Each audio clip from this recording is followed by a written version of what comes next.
from the organizing committee and attend some three. And today I'm going to present the unique case of infectious uveitis in Mongolia. It's like a case series. And before I'm going to talk about this case, I want to share about Mongolia. It's the 18th largest country in Mongolia, located at the center of Asia, in between Russia and China. And there are about 3.5 million population living in this waste area, and half of them living in the capital city. So for the patients, especially who has a uveitis, have to come to see the specialist in the capital city only. And the farthest point is about 2,000 kilometers, all the way to do 2,000 kilometers come to Ulaanbaatar. So first case is 21 years old female. The chief complaint was hazy view and slightly painful in the back of the eye for 1 week.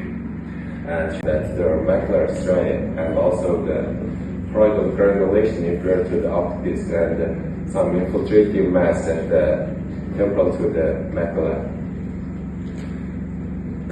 And OCT shows the subretinal fluid, and there is some hyperreflective materials, debris on top of the choroidal mass, and sent for the investigation and came out mantle test was positive 24 millimeters.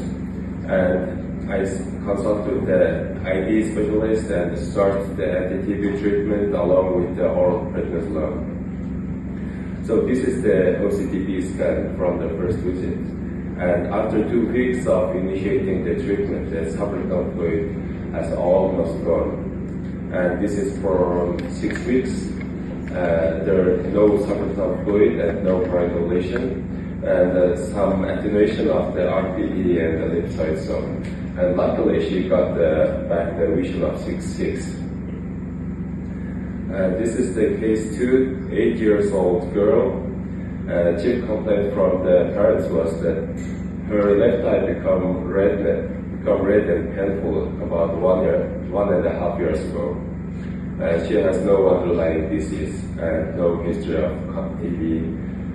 The other ophthalmologist, the pediatric ophthalmologist, sent the case to me as a JIA, and she was already on the local steroid. And as you can see, the intersegment picture here, this is not the JIA. You can see it's granulomatous inflammation. You can see there is a KPs, cotton nodules, and also posterior here. And so every case you have to take a look into the fundus. And when you took a look into the fundus, there is something abnormal. The right eye was totally normal, but then the left eye there was a haze. Maybe because of the small pupil cannot dilate, but probably there are some uveitis going on, and optic disc, I don't know whether it's an infiltration or swelling or something, because it shows very blurry. So it's a unilateral uveitis. So I made the diagnosis with juvenile unilateral granulomatous uveitis of the left eye and sent for the investigation and came out IGRA positive. And her parents told me that they forgot that they saw their relatives who had TB about 2 years ago, but this child has never went to see the patient. So consult with the ID specialist and start the anti-TB treatment with low-dose steroids.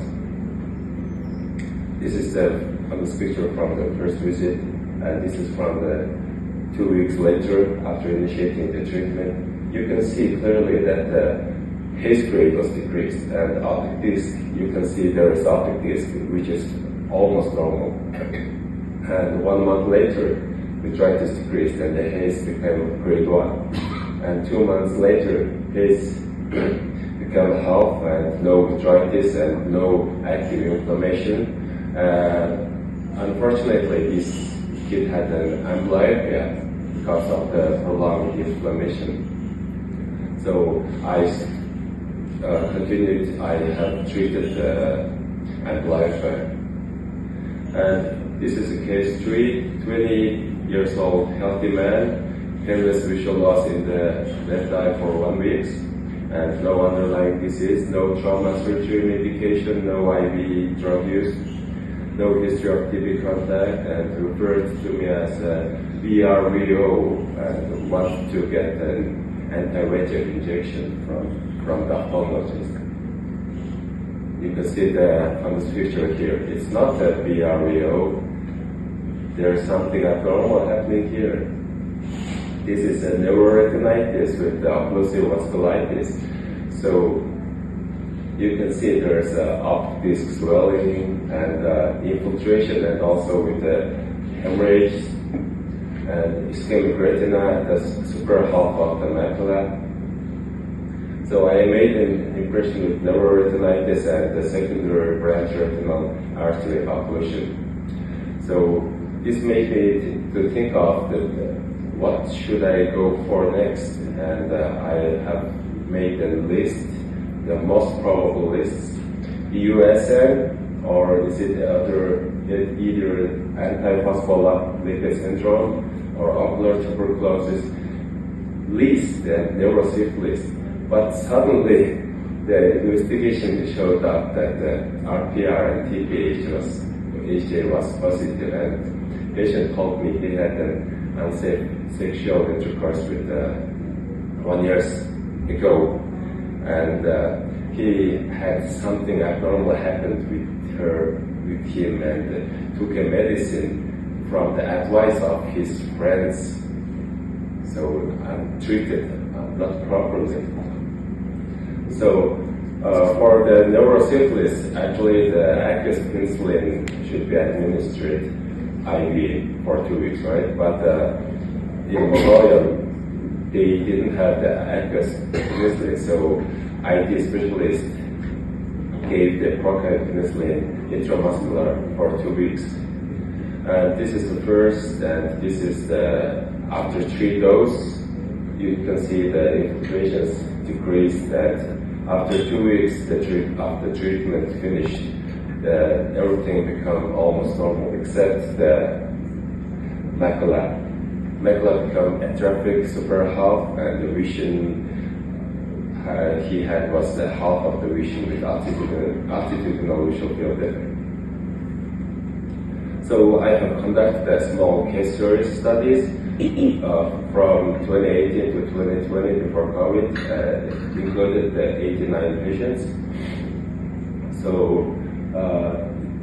73% was infectious etiology, and 24% was non-infectious, and 3% was idiopathic. So I never imagined to come out to be like this. And others' age was like 40 and slightly female predominance, others was not significant. And when I take a look into the infectious etiology, the tuberculosis came out to be 90%. Wow, that was quite amazing. And the manifestation of the TB was vasculitis, and uveitis was the most common manifestation of the intraocular TB in Mongolia. So infection is the most common etiology in Asia, particularly the TB. Mongolia has no dengue or chikungunya because of the geography, and ankylosing spondylitis or the HLA-B27 related arteritis also common in Mongolia.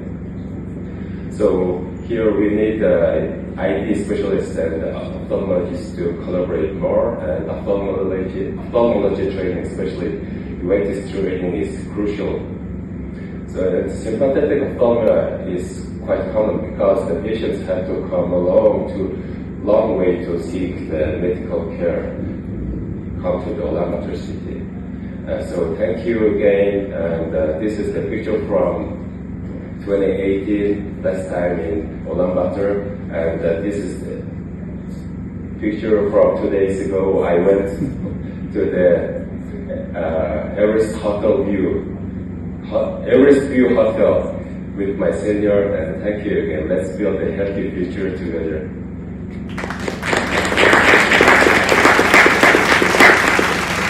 Thank you so much for presenting my excuses. I have two questions for you. For the first two cases, for anti-TB, how long are you going to give the anti-TB for ocular TB patients in your country?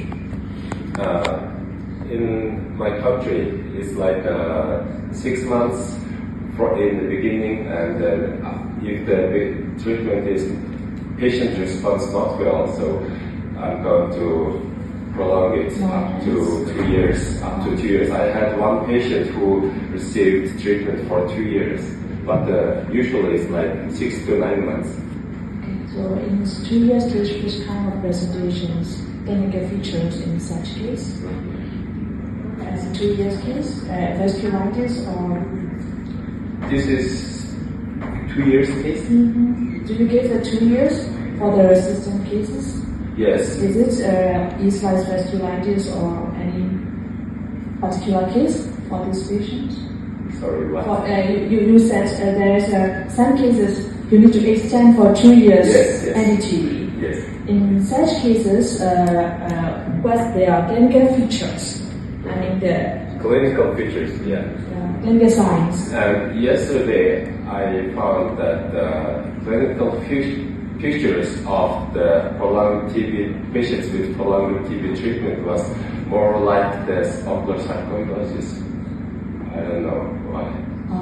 Okay. But either the quantiferon or the mantle test was positive, so I will just initiate anti-TB treatment because it's so high prevalent in Mongolia. So, but the clinical pictures I have when I revised my memory, it was more like the sarcoidosis. More like sarcoidosis. Okay. Do you start anti-tuberculosis treatment just based on Manto test? What is your investigations, your criteria of diagnosis of ocular tuberculosis, or you take the help of pulmonologists to diagnose tuberculosis? Yes,